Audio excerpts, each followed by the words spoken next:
നോക്കുവിദ്യാ പാവകളയുമായി പാരീസിലേക്ക് പോയ മുത്തശ്ശി പത്മശ്രീ മൂഴിക്കൽ പങ്കജാക്ഷിയമ്മ ഓർമ്മയായി.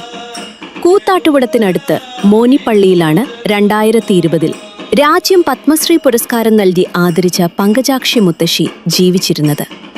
കേരളത്തിലെ പരമ്പരാഗത തനത് നാടോടി കലകളിലെ ശ്രദ്ധേയയായ ഒരു കലാകാരിയെയാണ് പങ്കജാക്ഷി അമ്മയുടെ വിയോഗത്തിലൂടെ നഷ്ടമായത്. അന്തർദേശീയ തലത്തിൽ ശ്രദ്ധിക്കപ്പെട്ടപ്പോഴും ഗ്രാമീണതയുടെ ലാളിത്യങ്ങളിൽ പരിമിതമായ ജീവിത സാഹചര്യങ്ങളിൽ കഴിഞ്ഞുകൂടുകയായിരുന്നു വാർദ്ധക്യകാലത്തും പങ്കജാക്ഷിയമ്മ. കേരളത്തിന്റെ തനത് നാടോടി കലയായ നോക്കുവിദ്യാ പാവകളിയെ രാജ്യാന്തര പ്രശസ്തിയിലേക്ക് ഉയർത്തിയതിൽ നിർണായക പങ്കുവഹിച്ച പങ്കജാക്ഷി അമ്മയുടെ വിയോഗം 89-ാം വയസ്സിലായിരുന്നു.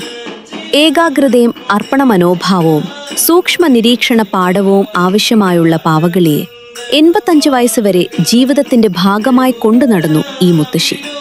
നിരവധി വിദേശ രാജ്യങ്ങളിൽ ഇതിനോടകം പ്രദർശന പര്യടനം നടത്തി. 2008-ലായിരുന്നു പാരീസിലേക്ക് പോകാനുള്ള അവസരമുണ്ടായത്.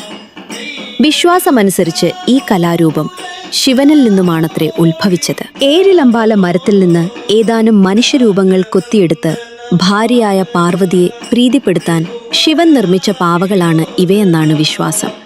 നിലത്ത് വിരിച്ച മുളയുടെ പായയിലിരുന്ന് കാലുകൾ നിവർത്തി മുഖം മുകളിലേക്ക് ചൂണ്ടി ശ്രദ്ധയോടെ ഫിൽത്രത്തിൽ വച്ചിരിക്കുന്ന ഏകദേശം 2 അടി നീളമുള്ള വടിയുടെ അറ്റത്തുള്ള ഒരു പാവയാണ് ഈ കലാരൂപത്തിലെ കേന്ദ്ര കഥാപാത്രം. പാവയിൽ ഘടിപ്പിച്ചിരിക്കുന്ന ചരടുകൾ കൈകൊണ്ട് വലിക്കുമ്പോൾ പരമ്പരാഗത ഗാനത്തിനൊപ്പിച്ച് പാവയെ ചലിപ്പിച്ച് പ്രദർശിപ്പിക്കുന്നതാണ് നോക്കുവിദ്യ പാവകളി.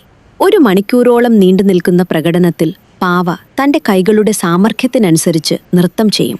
അവതരിപ്പിക്കുന്ന വ്യക്തിയുടെ മൂക്കിനും മേൽചുണ്ടിനുമിടയിൽ വച്ചിരിക്കുന്ന ഒരു വടിയുടെ അറ്റത്ത് പാവ സന്തുലിതമായി നിൽക്കുന്നതിനാൽ അവതാരകന് 1 സെക്കൻഡിന്റെ ഒരു ഭാഗം പോലും കണ്ണിൽ നിന്ന് അകന്നു നിൽക്കാനാവില്ല.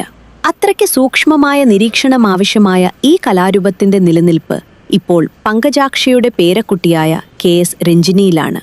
ഈ കലയെ സജീവമായി നിലനിർത്തണമെന്ന മുത്തശ്ശിയുടെ ആഗ്രഹം നിറവേറ്റുന്നതിനായി പുതിയ തലമുറയെ പരിശീലിപ്പിക്കാനും രഞ്ജിനി തയ്യാറാണ്. അപൂർവം ക്ഷേത്രോത്സവങ്ങളിലും ഓണാഘോഷത്തോടനുബന്ധിച്ചുള്ള സാംസ്കാരിക മേളകളിലും ഫോക്ലോർ അക്കാദമിയുടെ ക്ഷണമനുസരിച്ചുള്ള പരിപാടികളിലും മാത്രമായി ഒതുങ്ങിപ്പോയി ഈ അപൂർവ കലാരൂപം.